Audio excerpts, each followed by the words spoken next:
Alright guys, welcome to this new video by Alqos Ventures. Today we're going to understand money, and there's a lot of content that is lined up for today. We're going to understand the principles behind money. We're also going to look at some of the learnables and get a complete picture of what each of these principles mean. So first thing, let's just jump right in and have a look at the world as it is today and see how things have been changing and whether there's been momentum in certain areas of life versus the others. Alright guys, so this video is actually being shot in June, but these are stats for one particular week in April.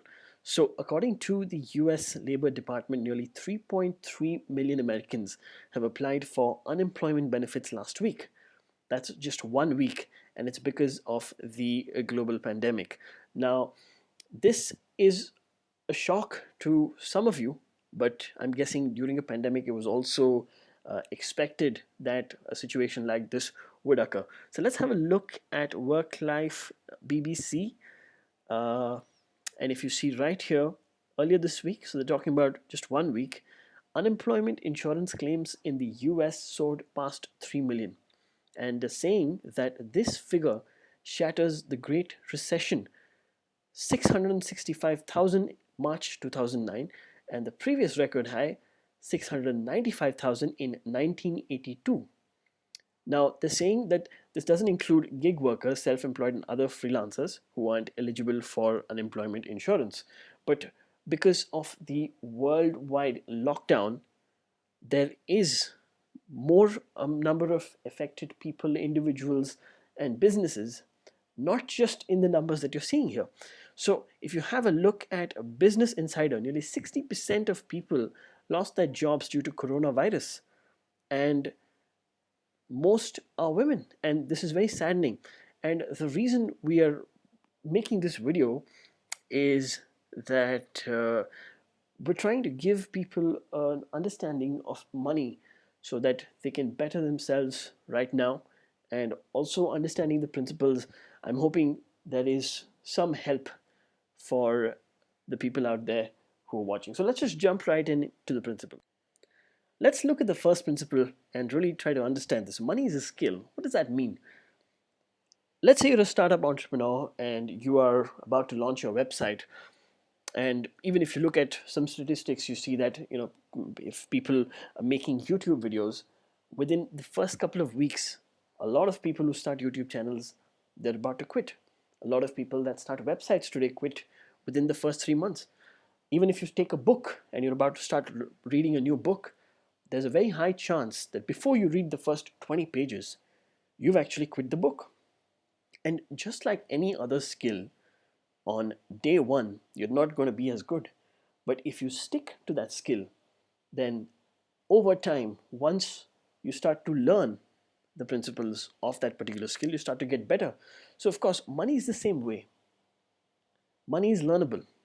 So let's say you have a marketing campaign for your company and your goal is to get 10,000 visitors to come to your website, and out of the 10,000 you're targeting a majority of people, let's say 10% as your opt-in rate. Opt-in rate meaning out of 10,000 you are aiming for 1,000 people to provide their email address and maybe download your free report or watch a video. Now, if you're running two different tests and maybe you've changed the copy, the landing page, or even the color of the buttons, there's a small tweak to improve one metric, then at the end of your test, once you have significant amount of traffic or at least enough data to test, you will realize that one campaign is better than the other. What that's doing to you is, one, it's feeding back into your skill, and second, it's teaching you that certain principles of it work and certain principles don't. So money is a skill and money is learnable. Let's have a look at the third one. Now, this is very easy to ignore, but a lot of people, especially in lower background economies and people that are middle class, are taught that money is the root of all evil. I'm sure you might have heard that statement also before. But once you start to learn and respect and learn to love money, that's when you know that you'll be able to acquire it. Because today you might look at YouTube videos showing you the life, the success, and Also, when you see a rich person on the street, you might feel a little jealous or envy, or maybe there's a little resentment because you know somewhere deep down that they're better off, at least in certain parts of life, at least financially, better off than you are. And once you learn to respect and love money, then money comes to you. How that is let's say if you don't respect something, let's say if you don't respect your body and you start feeding it junk food and start not taking good care of yourself, you're going to start developing symptoms, and eventually that's going to lead to big problems. And then you'll have to go and consult somebody to get rid of those problems. In the case of health, it would be a doctor. In the case of money, I mean, for the lack of a better word, let's call it money doctor. Now, what this money doctor does is, the first thing is you need to understand the principles of money, which is what we're doing now, but also you must learn to take things seriously and reverse the effects of what you've been doing over the years. So, starting now, understand that only if you're giving money a very good amount of respect and a very good amount of love, especially in proportion to the kind of wealth you'd like to acquire, then you'll start seeing money, or at least the opportunities to have more money in life. Because until then, you're going to have the inner belief that it's not good to have a lot of money, and that belief's not good for you, and it's going to prevent you from the opportunities which lead you to a better path. Now, let's have a look at the fourth principle. Fourth principle is understanding that it's about growth. For example, let's take a kid that is 5 years old, and let's say he's going to go and buy ice cream from the ice cream truck. For the 5-year-old, even having $1 in the pocket is like a big amount.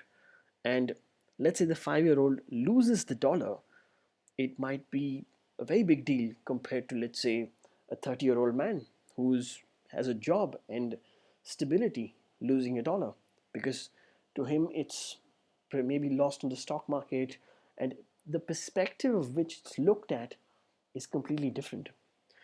And why this is about growth is that as you get better at learning the skill and you start to learn and respect then and love the money, then you can also look at ways to grow your money. And this goes hand in hand with understanding risk and understanding your goals as well. Because now let's say you're looking for growth, but that growth comes with a certain risk. Maybe that risk is 1 or 2%. If you want 1 or 2% growth in your money, you're best putting it off in a savings account or a high interest savings account in some countries, and that gives you a decent amount of growth. But your goal is maybe to beat the index. Maybe that requires a very high amount of risk. And once again, that comes back to you understanding your goals and figuring out, based on today, can you afford to take that risk? Because it's price to action. Let's say if you want to make $1 million, there's a certain amount of effort you've got to put in for that, which would involve certain risk. Coming back to the original point, it's about growth. You got $10 in your bank now, going from 10 to 100 is 10 times the growth. That's just adding one zero. You want to make $1,000 from your $10. It's about figuring out how to take your 10, maybe add some time, and your $10 plus time could result in you having $1,000. And usually in the beginning, if you're starting off with very low money, then it's either time directly proportional or money, with whatever little savings you have, directly proportional to the growth you want. So exponential growth can be achieved, but you're going to have to put in the work. Now let's understand point number 5 objectively, because you might read quotes on Instagram talking about, winners never quit and quitters never win. And it's important for you to know that there is a difference between quitting and pivoting.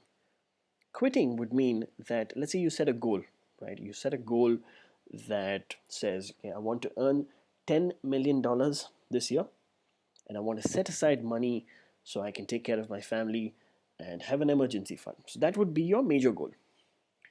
Now, of course, what gets you from 0 to 10 and what gets you from 10 to 15 may be different. So let's say you hit 0 to 1 million, and after 1 million you find it difficult to run on the same strategy then you will have to change your strategy to go from 1 million to 5 million, and 5 to 10, and 10 to 15. That would be pivoting. Now, let's say you set the $10 million goal and you're unable to hit $10 million. So you decide to quit on the business that you're doing. Now, that would be quitting only if you don't continue with another project, or maybe you take a short break but you don't bounce back. If you bounce back, change your strategy, and have a different goal, then you're, of course, going to reach that goal someday, as long as you keep pivoting so as to ensure better chances of success. And of course, that involves understanding risk. So it's all interrelated. So if you understand the risk and maybe you remeasure your goals, let's say you've set a 3-year timeline to hit the $10 million goal. But after 1 year, you realize that your goals have changed and that you no longer want to hit 10 million, that you're satisfied with just 5 million. Then that's going to take pivoting as well. Because now maybe it may be easy, or maybe the market's changed, so it's difficult. So you need a different strategy or a different business altogether. But the best part is that as you do this time and time again, and as you pivot, you start to learn. And once you learn, it improves your skill set. And the more you hone in the skill, the more you start to respect and love the game that you're in. And then you'll achieve the growth that you wanted to achieve. And doing this in multiple cycles over and over again gives you a good momentum. Now, momentum is sometimes difficult, sometimes easy to understand. That's because momentum always changes because you're constantly pivoting. But let's say you have a momentum of achieving your goals and pivoting and changing the strategy so as to hit the end goal. That means that you've also learned how to be self sufficient in the way you run your business or your life, or maybe health and fitness. And then that gives you the understanding that you also have to set a reserve, because maybe your business is seasonal. Maybe you're in a certain type of business, or let's say shoveling snow. That could be one kind of business. And let's say you do that at a very large scale to make a good amount of money.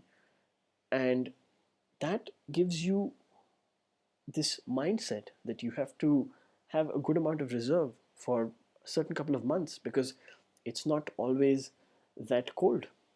And until you have that reserve, you're not going to take it through. So let's actually take an example of this. So one thing you will notice is that a lot of brick and mortar stores and businesses have closed down, and they're saying that it's primarily because of the way internet has changed, the way users shop and transact, and also a lot of people are preferring to go to stores where there's a self checkout and where they can shop on their own. Or maybe people like getting things delivered home, and especially with Amazon Prime and 24-hour shipping, things get very easy. What did Walmart do? Walmart started to pivot. Walmart started to look into e-commerce. Walmart has their website. Walmart started buying companies that have a good amount of space invested in the digital domain. And at that point, it also understood that there needs to be a reserve. If you look at today, Apple has billions and billions of dollars in reserve because they realize the importance of having a reserve and setting aside some money that can help them during tough times. And because technology keeps changing, because there's always innovation, we can't really predict that the next 10 years, or even forget the next 10 years, the next 5 years, you'll see businesses like Amazon in play until what? Until they pivot. Now let's quickly go over points 8, 9, and 10. Business laws, industry laws, tax laws. Let's say if you're conducting business in any country, there are local and national and international jurisdictions. First, you'll have to understand any laws concerning that business. Second, industry-based laws. Certain laws are applicable to certain industries, regulated industries, insurance being one of them. And understanding those laws within your industry and how to operate Maybe there are licenses that you'll have to procure. All of this will ensure that you give the highest quality of product and service to your consumers. That helps you retain market share. And third thing would be tax laws. The reason tax laws are important is one, it helps you follow the tax code so you don't make any mistakes.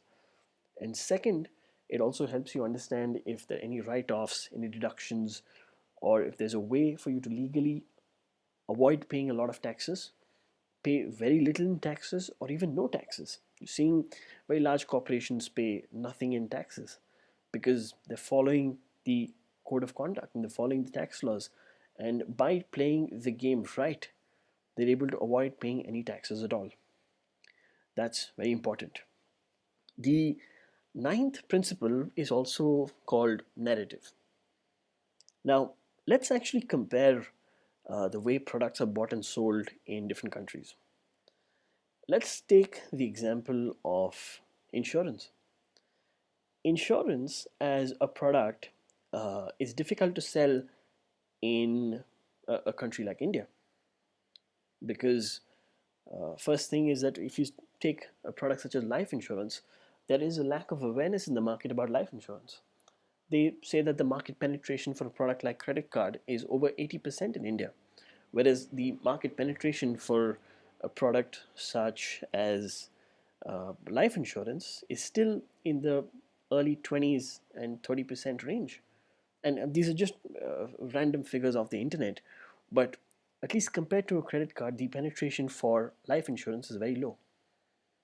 And if you look at the same thing in North America or in Europe or in Canada, let's take Canada as an example.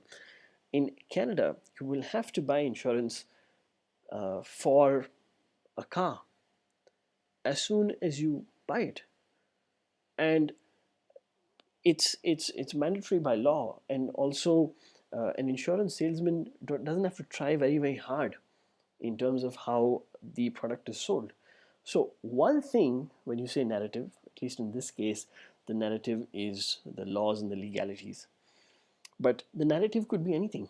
Now we're seeing that the with the coronavirus, there's the narrative is being controlled by the media, and they're saying things such as 5G and staying indoors, and you can also see protests, and there are different reasons for why things are happening.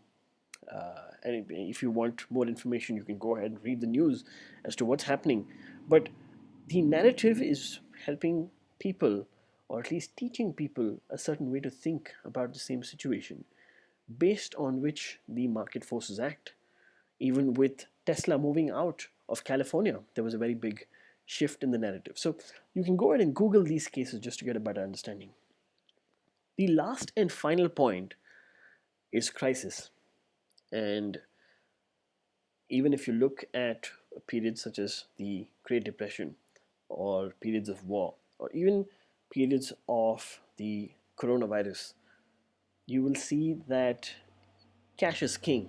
And the people who have a lot of money during this time, they go on shopping sprints because businesses are for sale, real estate is cheaper, a lot of expensive art, collectibles, and items are on sale for you know very little money, and because of which, during crisis, a lot of people that take advantage of these situations make money.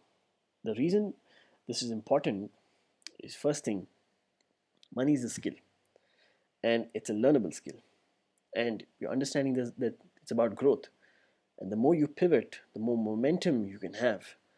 And by understanding all the laws and also by understanding the narrative, you're seeing that based on the news, based on trends, based on maybe even Twitter tweets, people are going ahead and buying and selling stocks. We saw that Elon Musk tweeted something about his share price, and there was a sudden shift in the way market reacted.